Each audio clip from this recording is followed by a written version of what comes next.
Introducing Trimble Access version 2025.10. The new Auto Resection function allows you to perform a resection without needing to know point names of your targets. Just measure to nearby targets and the software automatically matches the observation with a point in the job or linked file. This results in a simple, efficient setup every time. Trimble Access now exports lines, areas and polylines in Esri shapefiles. Select the featured geometry types to include using the checkboxes in the export window. Instead of a generic icon, the status bar now shows a unique icon for the selected target. Check the status of your target at just a glance, reduce errors and make quicker decisions in the field.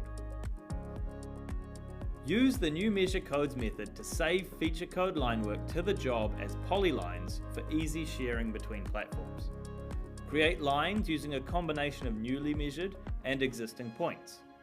Edit lines by adding and removing points.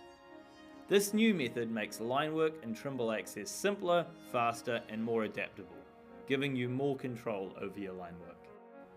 Updates to the Trimble Connect field data extension include a map view, where you can easily locate all points and jobs within a project. Simply tap a point on the map to see its properties and attributes, as well as find other points from that job.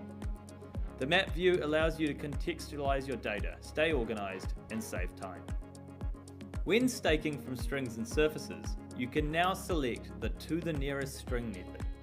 The software will then navigate you to the string closest to your current position, letting you work quickly and ensuring that your selected string always suits the task at hand.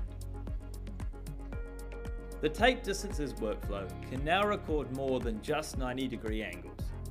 Input any value into the angle field to set the direction of the next side, or use the along and across method to calculate the angle.